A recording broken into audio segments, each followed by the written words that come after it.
Lamar Hardwick joins us today on the Gravity Podcast. Most recently, he has been the lead pastor of Tri-Cities Church in Atlanta, Georgia, and is the author of Disability in the Church, A Vision for Diversity and Inclusion. He's a graduate of Yale Divinity Clergy Scholar Program and a 2017 graduate of Georgia's Forwards Young Game Changers program. He's written for the Huffington Post and BioLogos, regularly writing and speaking on disability inclusion in the church. Today, we're chatting with Lamar about his latest book, How Ableism Fuels Racism, Dismantling the Hierarchy of Bodies in the Church. Lamar, welcome to the podcast. Thanks for having me. Well, first, you were telling us before we hit record that you've recently left being a pastor at Tri-Cities Church, and I wonder if you could just explain what you've been up to and what you spend your time doing these days.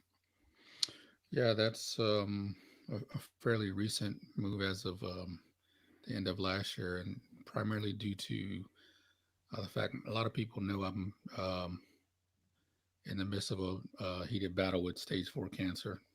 And I've been battling with that since 2020. It didn't start off at stage 4. So me stepping down from pastoring was a result of that. I still have a great relationship with the church. Still actually sort of console and help them with things. But I kind of felt like after 3 years going into 4 years of this battle, they needed someone who could devote full time to all the great things that are going on there. So but since then, just been focusing on getting this book out, doing some more writing, and then also just continuing this battle and continuing to seek treatment and seek a cure and try to stay as healthy as I can. Yeah. Well, Lamar, I appreciate you giving us time today. I wonder if we could start with this word ableism. I think most of our listeners are familiar with the term, but I would imagine many would struggle to define it. Like they know when they see it, but they can't describe it. Maybe you could help us here at the beginning. What do you mean when you use the term ableism? What is that referring to? Yeah, I think the most simple way to explain it is to think of it in the same terms as sort of all of the other isms that we're familiar with: racism, sexism. And ableism is the direct, sometimes implicit, sometimes explicit discrimination against people who have been deemed disabled. And, that discrimination can take on a number of forms, from presuming that people who are disabled are incompetent to laws and systems and structures that keep them in poverty, to a number of other different ways in which people with disabilities are discriminated against based on their disability. Yeah. And so the other side of that is then the privileging of and ordering of system structures, communities to privilege able-bodied people. Mm-hmm. Correct. Yeah. Yeah. This was something that we sort of, Ben and I pastor a church, and we kind of ran into this. We had a deaf person who wanted to come to our church, and we were unaware until our conversations with her about how inhospitable we were to the deaf community.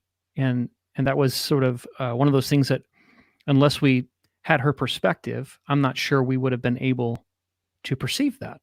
Mm-hmm.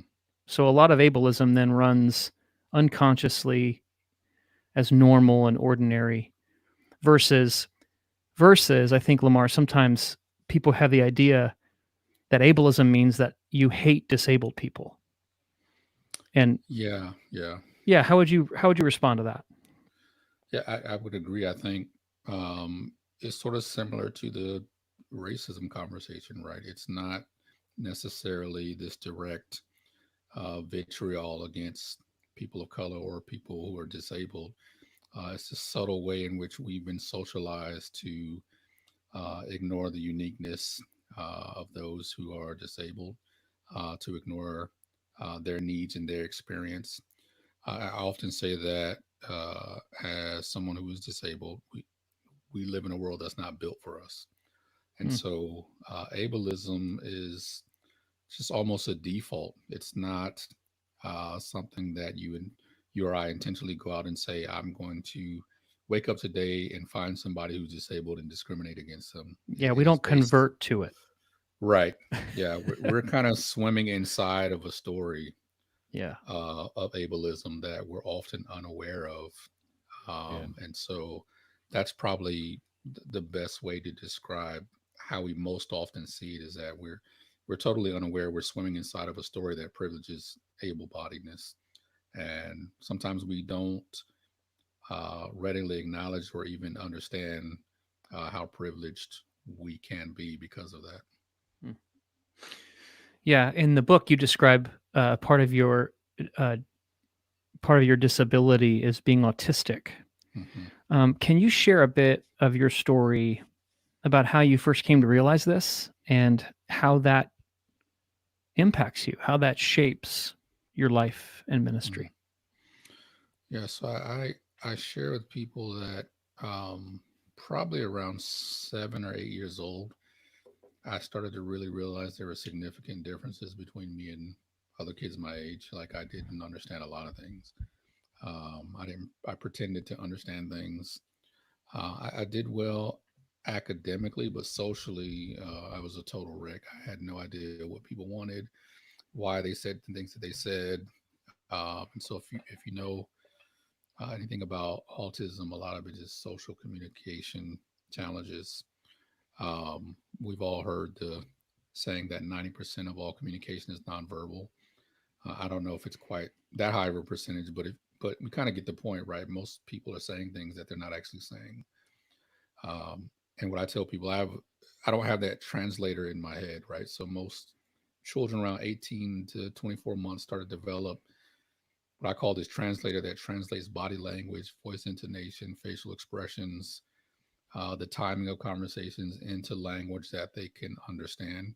And I don't have that. So if you can imagine, if everyone around you is saying things that they're not actually saying with words, and you don't get that, how difficult that can be socially, because people expect you to understand what's going on and think you're strange and weird. And then there's all sorts of implications socially, um, that lots of barriers go up, so you don't get access to the same treatment and the same opportunities when people think that there's something wrong with you. So I knew that even when I was diagnosed at 36, doing some history with my mom and my therapist. My mom readily admitted that in second or third grade, a teacher told her, Lamar's very smart, but there's something wrong with him and I can't figure it out. Mm. And so I think I knew, we just didn't have the language to describe how my neurology interacted with the world. And then honestly, part of it too is being young African American boy growing up in the 70s. Um, it wasn't a part of our community to understand those things. So fast forward, I kind of stumbled through life. In my previous church, I started off as a youth pastor, and the pastor, about a year in, resigned.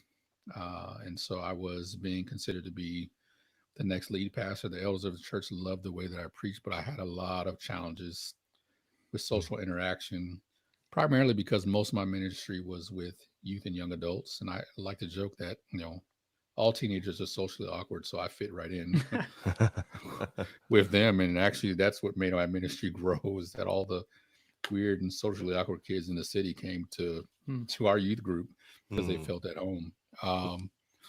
But when the challenges started arising with adults saying the same thing that kids said about me when I was young, but it was coming in adult language, I really hit a wall, Mm. and decided to finally try to figure out what is it that is going on. Because people would say things like, he walked past me, he didn't speak, he looks unapproachable, he looks angry. He's a great preacher on the stage, but off the stage, he's just not a nice person at all. And these are all things that I knew I would never intentionally do to people. And Yeah. I realized, and I talk about this in my last book, I asked the question, what do people experience when they experience me? Hmm. Um, and I had to have a tough conversation with myself, and that led me to finally admitting to my wife, after a year of me doing my own research and figuring out, I think I'm on the spectrum. Mm. Um, and then after I talked to her about it, she helped me find someone who officially diagnosed me in 2014. So almost 10 years ago. I was 36 at the time. Wow. So that's been quite a journey as far as answering the question about how it's impacted me. The story's still being written, right? Yeah. I had to learn who I was and not who I thought I was. Yeah. So there's a bit of grieving there. There was a bit of relearning myself, learning what people actually saw and not what I thought that they experienced. But what it did is it helped me to understand the lives of persons with disabilities a little bit better. And so that same question I asked myself, I challenged the church to ask itself when it comes to the disability community. What do people with disabilities experience when they experience you? Hmm. Because a lot of times, like you said, Matt, it's not what we think it is. And when we sit down and ask, we realize we haven't really been as kind as we thought we have been. Yeah. But we got to ask ourselves that question. So I say that's the biggest way it's impacted my life is to ask, how do people experience me? Wow. Hmm. Yeah. I think that's profoundly helpful to kind of the humility that you embraced to be able to ask that question, you know, from your own perspective, but then also in your learning, being able to turn that around and say, this, you know, how does the church experience, or Mm-hmm. how you know, how do disabled people experience the church? I think it's yeah, it's just a profoundly humbling question to ask, but I think really helpful and necessary if we're going to Mm-hmm. call ourselves Christians, eh? Yeah. So, And I think Jesus asked that question. I think yeah. we over spiritualize it sometimes, but when Jesus is sitting around with his disciples and say, who do people say that I am? I think he's asking the question, what's the word on the street? How Right. people experiencing our ministry? Like, what is it that, Yeah. how do people perceive us? And some said, Right. you're like Elijah. Some say you're like John the Baptist. But it's really him saying, what do people think of us? How are they experiencing Right. us? Because the church, I think, doesn't do a real good job of that. Like, you can go to any other organization and they're always asking, how do we do? They'll give you a survey on their receipt. How are we treating you? And it's a church. I found that, and at least in my experience, that we care the least about the people we say we're trying to reach. We care the least about what they think about us. Wow. Um, and I think that does a disservice to our ability to really be Christ-like when one of our primary focuses is not how people are experiencing us. Yeah. Well, this book is also about racism. Mm-hmm. And so that's another hierarchy that you discuss in the book, or white supremacy. In the book, you name three, sort of you call them the big three of racial bias in the US. And you name those Mm-hmm. big three as one, initial sin, two, images and idols, and three, institutions. I Mm-hmm. appreciate the alliteration. I can tell you're a Of pastor. course. I Um, appreciate can you give us an idea, like, of those kind of three parts of racial bias that you see through those three lenses: initial sin, images and idols, and institutions? it. Yeah. So initial sin, and by the time I get to the end of the book, I point out that I'm very careful to use initial sin and not original sin. Sure. So I encourage the readers to go and our listeners to go and read and why. But initial sin is basically talking about the sin of ableism and how it props up racism. I think we've, at least in the last couple of years, especially after the summer of 2020, the church at large has taken on the task of talking more about race, um, as a part of America's initial sin. But I contend that ableism is the initial sin that props up racism. And I think we need to think about that, because it wasn't just that early Puritans and the colonists came and said, I'm going to look at someone with dark skin and think that I'm better. And there's a truth to that. But there was a designation that was given to people of color Mhm. to which they were unable to escape. Yeah. And that was that they were inherently disabled, mentally inferior, in some cases physically inferior. Mm. And so you need disability discrimination as the initial sin to prop up racial sin. So the initial sin addresses that. Images and idols is, once you sort of form this theology around that, all religion sort of thrives off of symbolism, imagery, and those types of things. And so when you form your initial theology around this idea that certain groups of people are inherently disabled, you then have to start to create images and idols that support that. And so you do the inverse. You create images and idols that support able-bodiedness, whiteness, maleness in a lot of cases. And one of the things I really point out is that sort of the culmination of that is this image and idol that's created of an American Jesus, right? Who we don't take seriously a good look at the post resurrection body of Jesus who comes back with holes. Um, so we don't take seriously a God who reverses death but retains disability. And in our effort, because we've internalized our ableism, we fixed Jesus, right? And so we created an image. I talk about we filled the proverbial holes with all these things that we want our God to look like because we need a winner. We don't trust a God who retains disability, retains wounds, retains limitation. Mm. And so we create an image or an idol of Jesus that is far from the imagery that we get in the Gospels when we look at the post resurrection of body. And that is Jesus' way of eternally identifying himself post resurrection, right? This is how you're going to know it's me. Look at how I've retained this disability, how I retained the human limitations, and I've attached it to my body for eternity.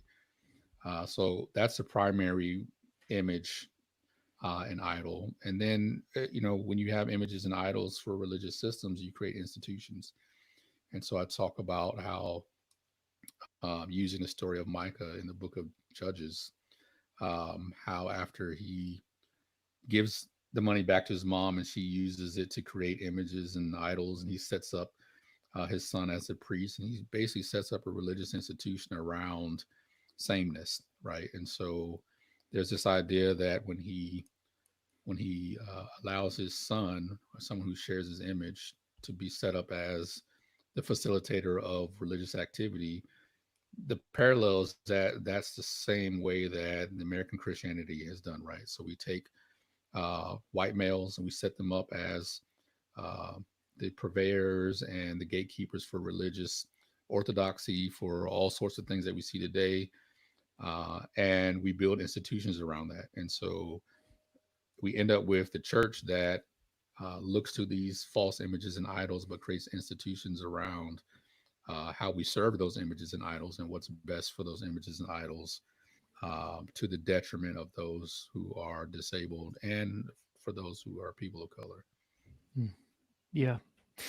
One of the strengths, Samar, of this book is that you sort of weave together sort of your personal memoir with theology and a history of the Mhm. US. And it's all three of those things in conversation, meaning they're not separate chapters or separate sections, but you're doing all three at the same time, which Mhm. it takes skill to do that. And I think it takes wisdom to do that. And that's one of the things I appreciated the most about this book is how seamlessly you were able to do that. And in one of those sections, you talked a little bit about you trace the dawn of disability.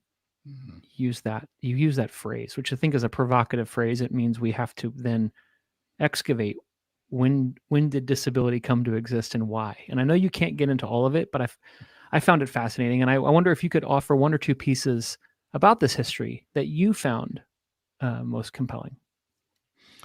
Yeah, I called it that primarily, and I didn't really get a chance to get into it in the book, but the current sort of running definitions of disability in this country are not indigenous, right? And so if you took a look at how indigenous people, Native Americans, saw what we would call disability, it's a totally different understanding of that, right? So for them, you were only as disabled as you lacked community. And so the dawn of disability in that discussion talks about how it came to be that we started to look at disability primarily from, what would some would say the medical model, where it's an individual thing, biomedical issue alone, Yeah. that there is something that is wrong with this body, and so we should seek cure, or we should seek the cause, right? But when you look at sort of the history, you start to see the earliest definitions of disability in this country that were not held by indigenous people were basically attached to productivity, right? Which bodies can produce and support the dream. So if you think about starting the colony, the whole idea is we want to create a society that alleviates the perceived suffering that we had when we were under British rule, right? And so we want to be on top, Mm-hmm. and we want to create a society that supports that. Yep. And so, based on Puritan theology, there were two primary ways that they did that. It was family and farming. So you started to see the earliest definitions of disability started to be linked to the financial goals of colonization, right? Who can have babies? And so early on, women who could not have babies were considered disabled. Hmm. Who can work the land, right? And so even our earliest immigration policies to the U.S. were based on who could do those two things, and if you couldn't, you were disabled. Hmm.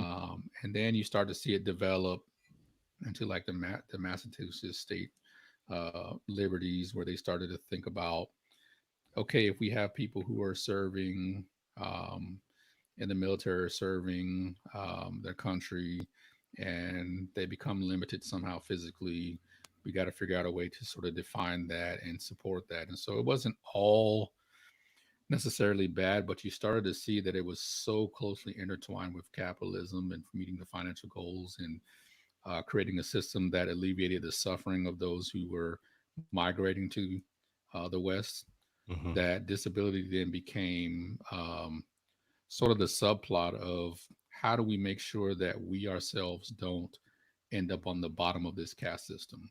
Yeah. And so we're going to develop definitions that support our financial goals and support our societal goals. And so from there, you start to see it unfold more and more and more until you start to get into racial slavery. And then the big thing is that you started to use that as a justification for racial slavery, which again was a part of trying to meet the financial goals of building Right. wealth and Right. security for themselves. Yeah. Man, Lamar, that is such a big paradigm shift, I think, for so many people. I mean, me included. Just to think, like it's a big paradigm shift. I think a lot of our listeners will have begun the paradigm shift of sort of just the reflexive self-identification of just being white, for example, as like, Mhm. oh yeah, I'm just white, and not realizing the history of how that term came to be, and why it was invented, and all of that, the connection to all those things. But I think you're helping us see the same thing with the designation disabled or able-bodied, and how those things are, even the way that we connect those things are connected to the very same things that produced whiteness as the top of the hierarchy. And Mhm. man, there's just so much there. And I think one of the things to point out again is um again, like, a lot of this stuff was not birthed out of like overt vitriol. A Mhm. lot of this stuff was birthed out of fear, like fear of not being on the top of the hierarchy because they know what it was like to be on the bottom. You know what I Right. mean? So a lot of this stuff is sort of this understandable development of how these things were created. And I think just the reckoning that we have to do is to reckon with the fact that we are part of that system, in our various, in various ways. Me as a white man, right, is Mhm. like I have inherited a system where I am on the top, like by default, because of these Mhm. initial sins, because of the institutions, the images, and the idols, like all of this stuff. And reckoning with this doesn't mean that I am somehow secretly, hating women or black people or disabled people, right? Reckoning with it is saying, no, I've inherited a system that I actually am I'm in the position to change this Mhm. more than people who are lower on the hierarchy than me. And so part of my responsibility, I think, as a Christian, as a follower of Jesus, is to work to change that system so that it can be more equitable, more just, Yeah. more, so that all can flourish, together. Yeah. Anyway, Absolutely. I'm kind of processing out loud. No question there, Yeah. I guess. Yeah. I think it's important. What you said is that one of the things that I encourage people to do when I talk with them or consult with churches is that it's for all of us to understand that we're all a quote unquote victims of a system that we didn't create. Right. Yeah. Yep. Hmm. Right. And we, one of the most challenging things about that is we understand that when it comes to, for most Christians, we sort of understand that when it comes to our theology of sin, right? Right. But we Yeah. really struggle with that when it comes to understanding social dynamics and systems, right? So we'll say Yes. things Yeah. like original sin and we're all born into it. It doesn't matter that you chose that or not. Right. But then again, like you said, we tend to think that our only responsibility when it comes to understanding social injustices is that I'm not being intentionally cruel or hateful, and Right. that's not the message. I hope that's not what people Yeah. get from the book. It's we're born into a system that none of us created. We're all victims of it. We're all impacted by it. Yeah. And like you said, our role as Christians is to try to reverse engineer Yeah. what has Yeah. happened. And that's so helpful that we do when it comes to like internal sins. Like I can admit that I have a proclivity to, you know, uh, we all have this proclivity to sin because of, we're born into this system, but Mm, that ends up stopping at the social level, the right. institutional level. And I think the other thing that you said that is, I think, really helpful is that we're all born into this and we're all victims of this. I think Mm, that's something that doesn't, and I want to be careful, I guess, how I say this, but um, like, because we have this system that privileges white, uh, cisgendered men, at the top, there is a sense of, privilege, and we're exempted from a lot of suffering, but it doesn't mean that that's good for us to mm, be there. Like, it's not yeah. good for us to be there, right? Hmm. And so I think that's an important thing that helps me sort of feel in solidarity with everybody, to say, like, we're all victims of this system, and being on the top of the system, while it does afford us probably less suffering, overt suffering, than others, it actually isn't good for us to be here. Mm, It's right. good. It's not good for anybody to be there. And so we're all Hmm. victims of this Right. system. And so we can all work together to dismantle it. Absolutely. Mm. Yeah. Mm. Lamar, there's a lot of things in this book we don't have time to get into. You have a Hmm. section on the concept of beauty Hmm. and how beauty has changed over time and the social standards of beauty. They work to maintain and reinforce hierarchies. Um, but I wonder if we could turn a little bit to your section on healthcare Mm, and how healthcare has a racialized bias. I know, um, obviously, as a Black man, that's not news to you, but then also as somebody dealing with stage 4 cancer, I wonder if you could share a bit. Um, Many of us who are white or able bodied don't have direct access, experiential access to this. Would you be mm. able to share a bit on how this how racialized bias shows up in our healthcare system? Yeah, that was actually um, for me one of the most important chapters to write. And so I think if I can give the listeners a big picture idea is to go back and to understand how the Western, um, I just say the American healthcare system, it has been profoundly shaped, one, by the church, by Christianity. And I talk about that in the book, but also profoundly shaped by the ideas that I present about uh, disability discrimination and racial discrimination. And so, um, one of the points that I make is that the entire system itself, as we know it, and lots of parts of it that continue to be a part of our healthcare system today, were never designed to meet the healthcare needs of persons with disabilities or people with color, right? And so, one example I give in the book is John Harvey Kellogg, who we all know, the Kellogg brothers. great cereal. Not not so great as far as other things, right? Um, I talk about his story and how he was very influential in the Seventh Day Adventist Church. Was also a surgeon, and one of the things that he did upon the freedom of enslaved Africans was he was very concerned about the fact that the white race needed to survive and thrive.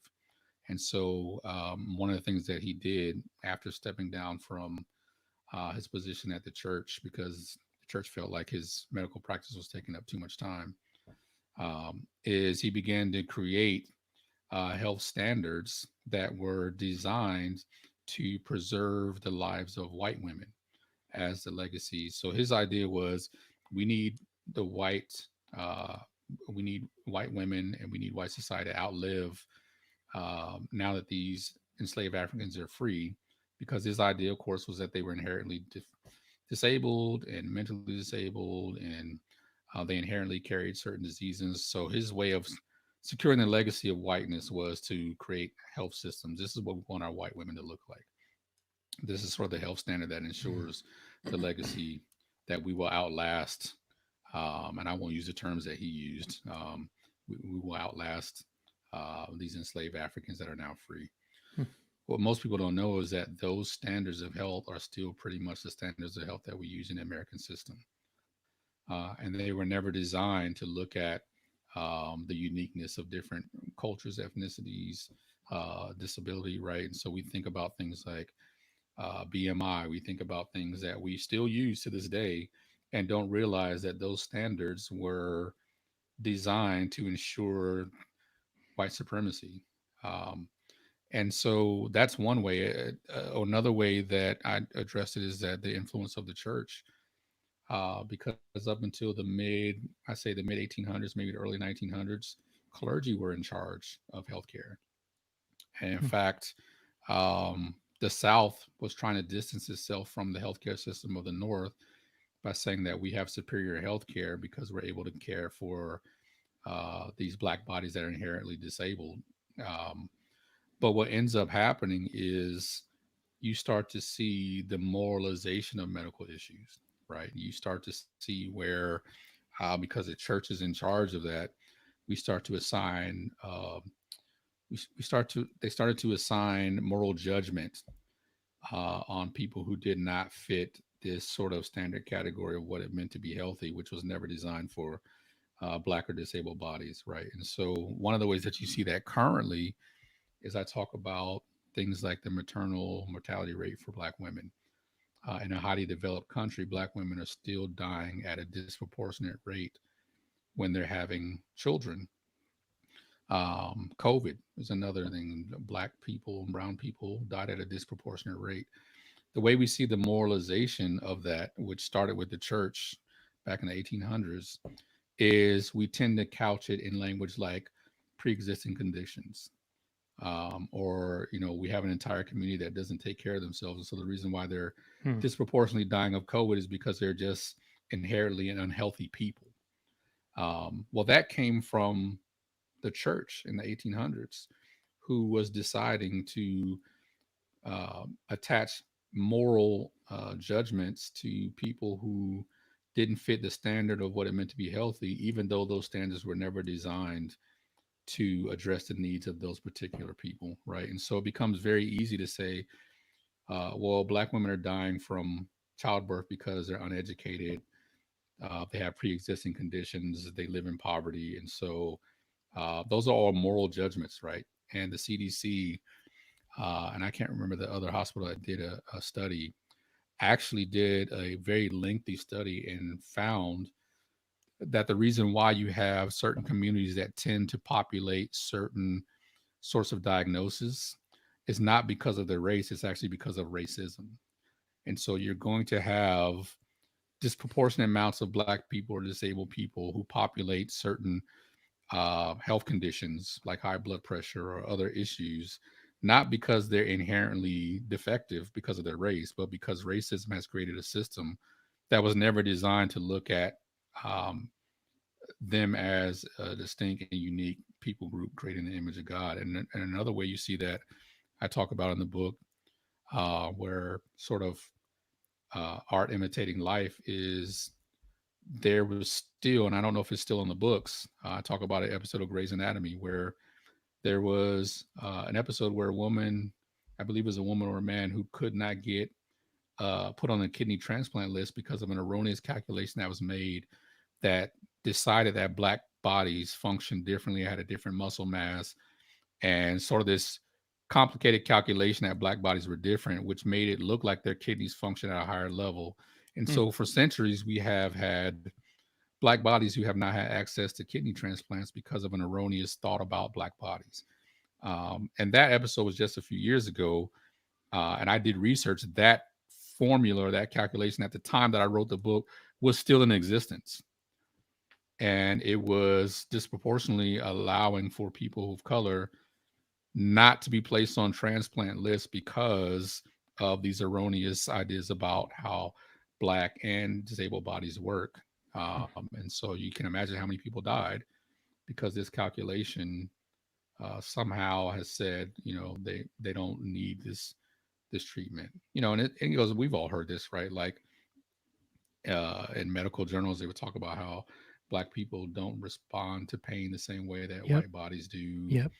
Those types of things that are still very much prevalent in the healthcare system. And all that is tied back to how the church was in charge of medicine, but also how ableism sort of shaped the way that Black bodies and disabled bodies were placed in a designation that they were never able to escape from. Yeah. We don't have time to get into this, Lamar, but my thoughts immediately went to how often there are correlations made based upon race. So Black people suffer a higher percentage of diabetes or something. Mhm. And then that's blamed. There's some sort of racial deficiency among the Black population for that, right? Mhm. But then when you have, the opioid epidemic in largely suburban wealthy white populations, Mhm. The color of the skin is never blamed for it, Exactly. And so I think we even have discrimination based upon like what's causing these maladies, what's causing these pathologies, Mhm. and it gets racialized in ways that blame people groups for things. There's so much more to talk about here. I want to maybe as we close return, Lamar, to your excellent point about how our economic system demands that bodies produce to be of worth. Listeners who have been with us for any length of time know that I often talk about how Mammon, which is the god of this age, demands sacrifice. And I think your book describes how Mammon necessitated or demanded the categories of able-bodied and white in order then to justify dehumanization and degradation and discrimination. But you end with this quote. I want to read this quote and then love to have you riff on it for a bit as we close. You say this in the conclusion, quote, "While I understand the concept of deconstruction, as a disabled pastor, as someone who has often lived on the margins of mainstream Christianity, I see deconstruction as primarily a privilege for those who have access to power. Deconstruction is an inside job, and more of than that doesn't come at a high cost for true insiders." Can you share about that a bit? And then you propose not a deconstructing of faith, but a decentering faith as maybe the antidote to that. Yeah. Certainly a complicated issue. I could probably write a whole another book on that. So what I'm getting at is sort of the mainstream idea of deconstruction. I don't want to cast um, judgment on everyone who's going through that process because I think it's different for everyone. But if you look at sort of the mainstream and what has become popular about quote unquote deconstruction, it's very much an inside job, right? It is people who do have the power and the privilege to be able to sort of wrestle through things and eliminate things that they don't like. Um, but it's very much without as much consequence as it is for those who have constantly lived on the margins, right? And so what I think is, and why I advocate for decentering, and I sort of use this analogy that is, as deconstruction has been presented to us, especially in the West, it's kind of like a game of musical chairs, right? You're just trying to be the last one to have the seat, right? And so, but in that process of musical chairs, you see how it eliminates other people.